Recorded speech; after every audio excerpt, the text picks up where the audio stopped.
inspired by experiences as a parent. And I chose it because I'm a fan of Hayan's work, and I really love, especially in his last book, the kind of steely-eyed, unromantic look at parenthood and at children. And this one kind of takes that stance as well, I think. Yep, enough talking about the poem. It's called Knowing Children. It would be nice to believe that our children hold the future in their hands. The truth is that the past grips them even more tightly. Old grudges settle in their laps like family dogs, a bitten ear, a slight stench from the drip of sweet saliva. Our children could never bear to put them down. Familiar phrases start turning up in those tiny mouths with funny teeth, returning musicality to the most tired of dogmas. Freed from concreteness, history sublimes far above them as another sky. In its clouds, one child sees the shape of a strawberry. Another sees a head on a mount.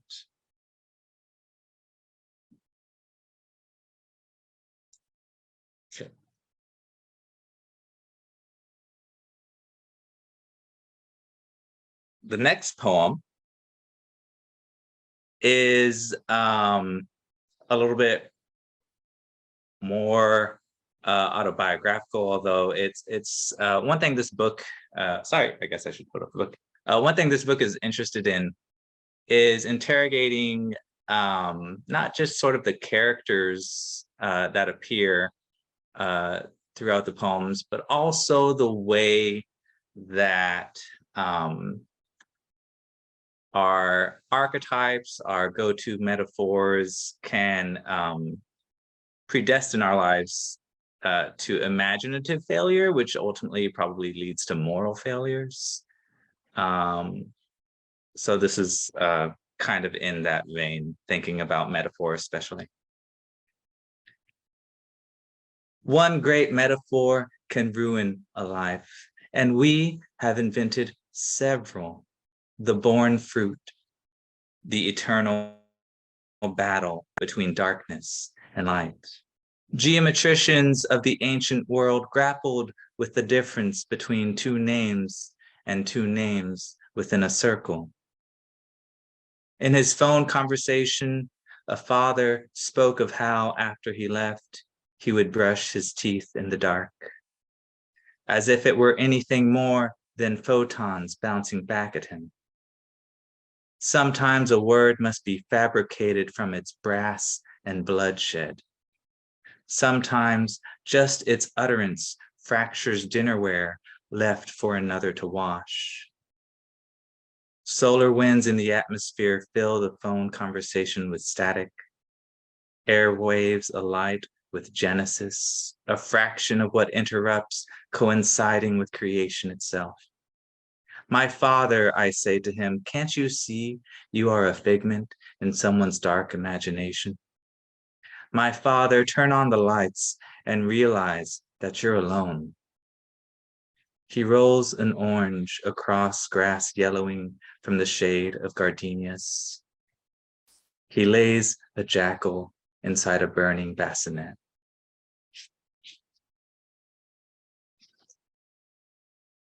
I'll read one more poem from the book. And then I'll read some new poems, which I don't think I've read.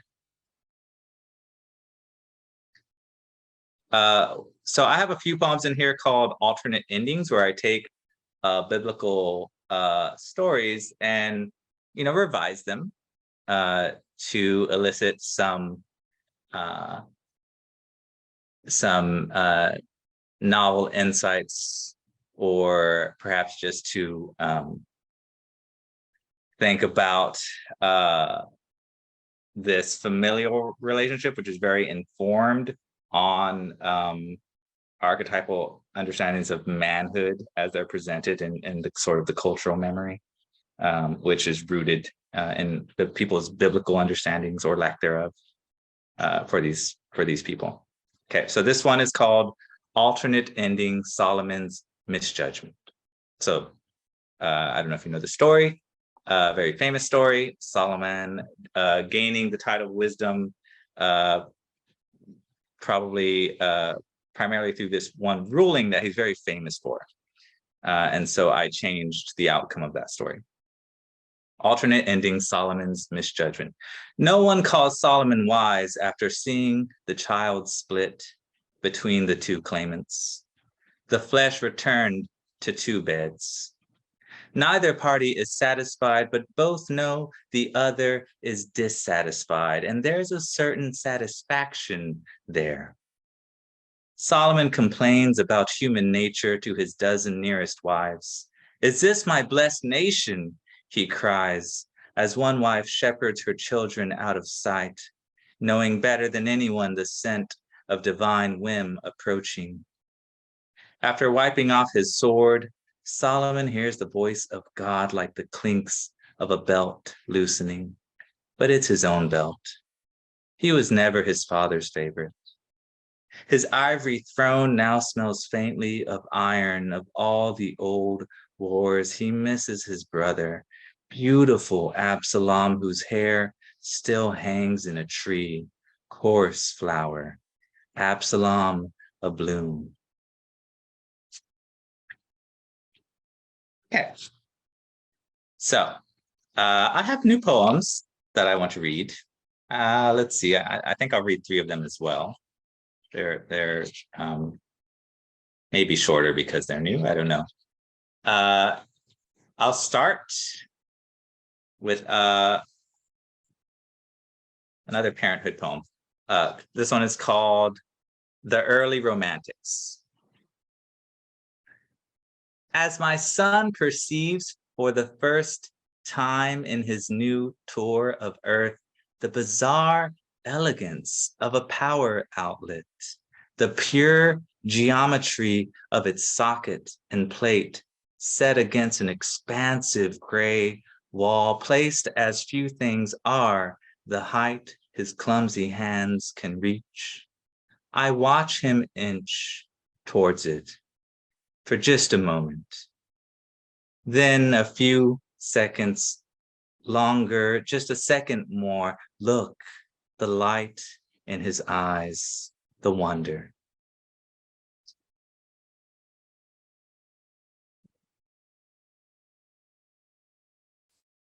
Here's a poem that you might enjoy if you spend any time in social media, which I admittedly, well, I don't know if I enjoy it, but I do spend time there. This one is called, it's a very new poem. It's called Terminally Online. I don't know if I should explain that phrase, terminally online. It's just a way to insult somebody who one feels their worldview has been so warped by the rhetoric of social interactions online. Okay, so terminally online. Often when a stranger has offended me online, I imagine our bodies buried beside one another in a cemetery that no one visits because everyone has died, or, if lucky, fled the uninhabitable earth. On our gravestones are inscribed his comment and my reply that points out his misspellings, his red herrings, his false dichotomies. Just as we bled the same red blood, we housed similar microflora in our gut, whose unchecked growth would fill our flesh with gases. We would expand and then dissolve toward one another. And even as our molecules mingled in the roots of a nearby crepe myrtle, I would still be right. Okay. I guess I'll read one more poem. I'll read this very short one. This one is called Infinite Generosity. These days I offer no one advice. I think they are grateful. The veil of quietness grows so heavy, my neck aches. I lower my head as if praying for others' well-being. Okay, and last one, which one will I end with? I'll read this one. It's relatively new, but it is either coming out or has just come out in the newest issue of Gulf Coast magazine. So check that out if you can. It's called Parenting in the Pre-Apocalypse. I tried to explain to my child the nature of love, how, like a microplastic, it can be found even in the most unlikely places. The shared breath, of course, but even in the soil, freshly disturbed by a fawn's hooves, even in the troubled Arctic, and how, like the ice shelf, when it fractures, the sound travels across a cold surf, stirs awake the outpost's scientists who somberly annotate the data. And as it continues to fracture, so the world comes to fear its fracturing. Thank you. All right, without further ado, Hayan, I turn over the virtual mic to you. Thank you. That was really wonderful, Josh. I heard Josh read for the first time, I guess, about a year or so ago, sometime last year, and I'd read a few of his poems, but to hear him in person was really an extraordinary experience. And I was with a lot of students that evening, and they were blown away, and I think for a good reason. So if you get the chance to hear Josh in person, grab it and be prepared to have your head blown off, metaphorically speaking. I'm going to read, and I'm glad to be here, and thank you, Sarah. And I see an old friend in the audience. I wish I could see more people, but a lot of, I don't know, circles and ovals is all I see, but that's okay. I'm going to read a handful of short poems. I have a number of very long poems, but I'm going to read some short ones and take a cue from Josh and read some poems that are in one way or another, some of them mean-spirited even. When I was writing the poems in these books, I was really I felt I needed to just push back for myself against this urge to be good, and to be seen as good, and to be seen as righteous, only because I know that as much as I actually try to be those things, I'm often not. And just, if I'm going to be honest as a poet, I'm going to have to write that way. So in any event, that's what I'm going to do today. And I'm really looking forward to having a conversation and more, hearing from people in the audience. Okay, so let me begin with a poem titled "That Summer, That Year, During the Heat Wave." What did we think sitting there on the front porch, without fear, none at all, no surprise or shock, barefoot, slow breathing, the sun unyielding even under elm and maple, 35 years ago? I wasn't yet 12, my sister not 10, the city months from the riots after the World Series. Two men ran down the middle of the street, the one in front yelling. How far he made it, the ice cream parlor, the diner, the liquor store, the bowling alley, I can't say. And the other one, chasing after him, aiming a shotgun, he looked at us, smiled, and I saw all his teeth.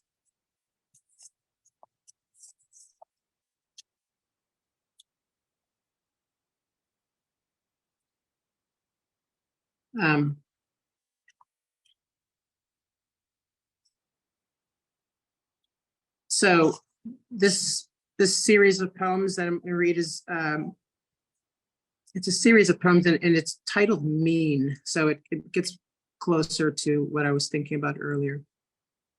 The first one is Sibling Rivalry. When he hit her, I laughed. I could not stop laughing. Then he belted me for cracking up over her punishment, and I heard her burst into hysterics. At the party, talking to the woman with the shaved head, dying of a disease I didn't ask the name of. I didn't pretend everything would turn out fine or tell her to call on me anytime for anything. I sat there nodding while she talked, and cried.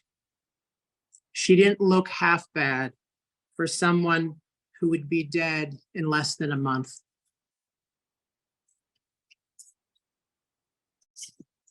To the poet who lost her home to a hurricane and suffered an asthma attack during the cigarette break I took, and told me, it's not that I don't like you, I don't like people, and whose sociopathic tendencies worsened on account of things I said, and who regularly accused me of stealing the little joy she received from life.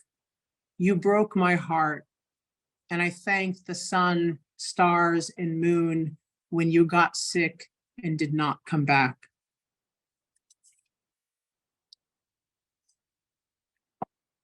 I'm glad I see a few people and I see smiles, and I'm really grateful for those smirks, by the way.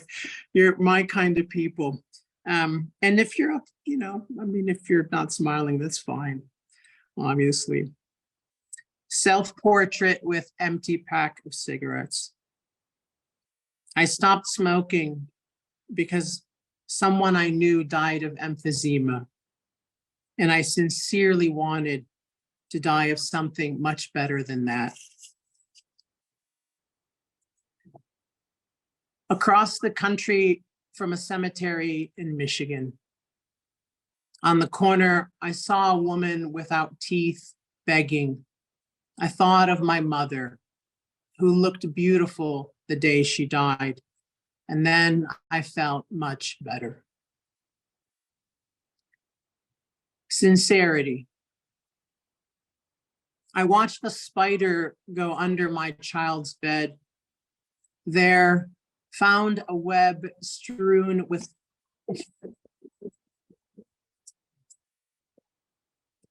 I was going to say something about the dogs. Excuse me, just for 1 second. Hey, Hera, baby. No. Yeah. Chekhov has that thing about, if there's a gun in the opening act, it needs to go off before the end of I was going to mention the dogs, but I didn't, hoping that they wouldn't bark, because if I mentioned them, then I'd be under that pressure. But there you go. The postal carrier's walking up, so they may bark again. Let me try this one more time. I watched a spider go under my child's bed.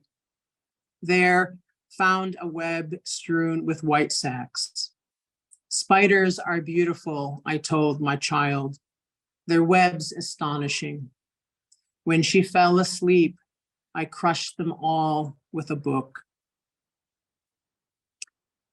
And that last poem in the Mean series. Suddenly and unexpectedly, and from no clearly understood cause. I watched a dog this morning cross the freeway easily, making its way to the end of the world. All right, I'm going to read 2 more short poems. And if I'm remembering this right, yeah, this, so anyway, this first one is titled 1979.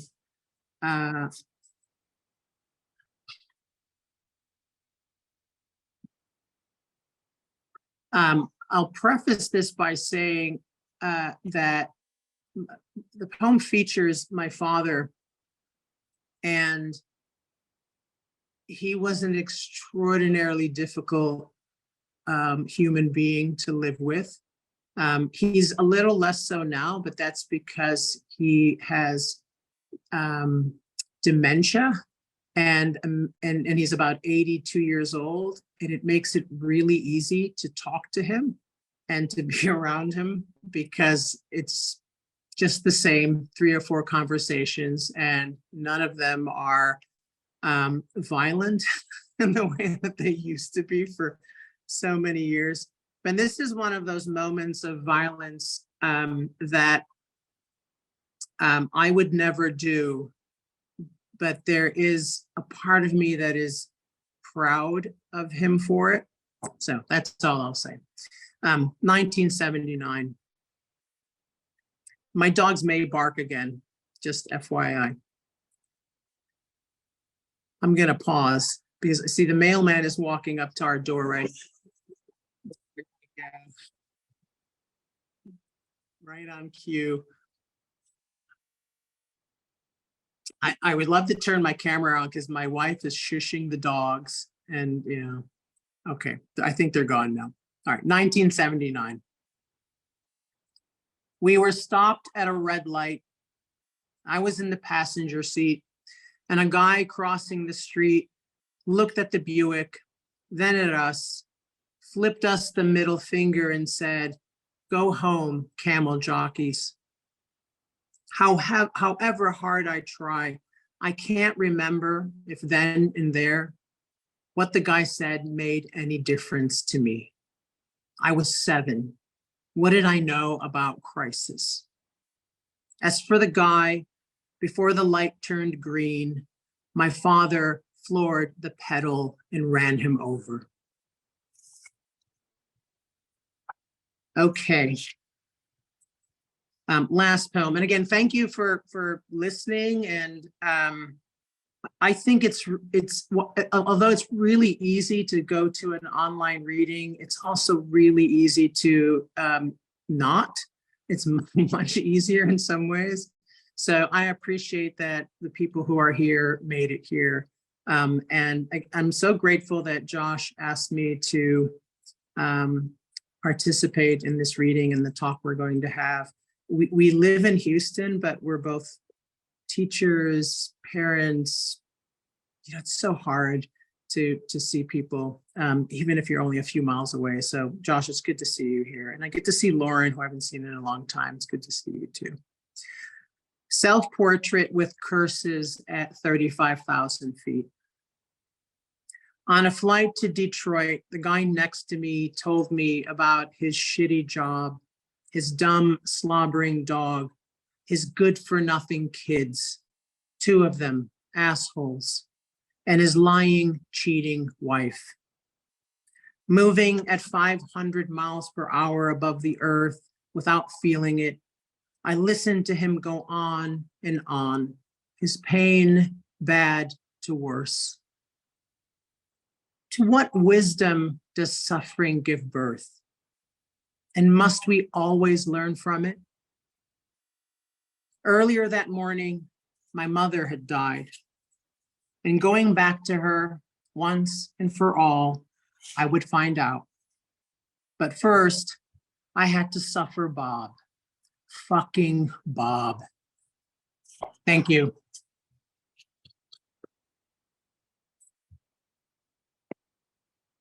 All right.